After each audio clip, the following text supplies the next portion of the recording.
Pessoal, fazer esse vídeo porque eu tenho pacientes bem idosos, com mais de 90 anos, que não querem morar com os filhos. Eu vou explicar para vocês essa dinâmica nova que a gente vê, como a gente se comportar nesse cenário. Em primeiro lugar é o seguinte, um problema surge na sociedade, normalmente a sociedade tenta resolver esse problema. Só que de um modo geral, às vezes precisa de tempo para esse problema ser resolvido. E a gente está vivendo esse momento agora. Qual o momento? A população envelhecendo muito rápido no Brasil, envelhecendo cada vez mais e melhor, cognitivamente bem, se locomovendo, com a sua independência. O idoso muitas vezes foi até mais organizado economicamente do que a geração atual. Então ele está bem desse ponto, mas está preocupado por causa da idade avançada. E os filhos também estão preocupados por causa da idade avançada. E o idoso não quer morar com os filhos. Todos os dias no meu consultório existe essa confusão. Todos os dias, porque é um paciente que eu operei, aí ele já está de alta, aguda, né, vai precisar só do acompanhamento crônico, e o filho pergunta, Júlio, ele quer morar sozinho, eu quero que ele more com a gente e está com medo dele ter uma convulsão, dele ter uma queda, né? O que eu posso fazer? O que eu costumo falar com todo mundo é o seguinte, entenda que a gente está vivendo uma transição enquanto sociedade.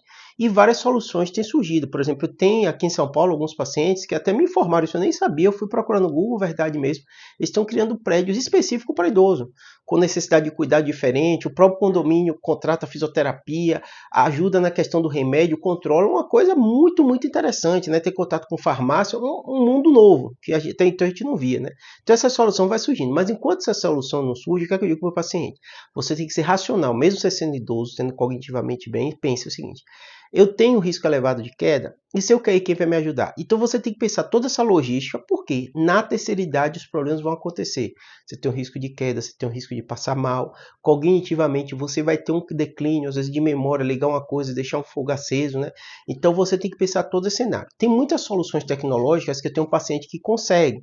Como assim? Eu tenho um paciente que combina com os pais em alguns pontos da casa, na sala, alguns locais tem câmera, e o filho consegue acompanhar. Se o idoso tiver uma queda, não estiver aparecendo, ele chama pelo som, o idoso vê. Tem muito paciente que tem esses relógios inteligentes para o filho acompanhar com GPS, onde está, o risco de se perder, ou às vezes ficar preocupado. Então, assim, são muitos aspectos que é possível tecnologicamente se resolver, mas nós somos seres biológicos e em algum momento você vai precisar de ajuda. Aí você vai traçar estratégia com sua família.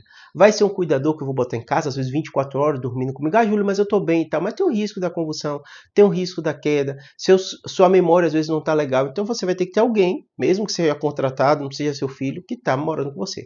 Eu não tenho condições econômicas e tal, então vai conversar com a família e ver.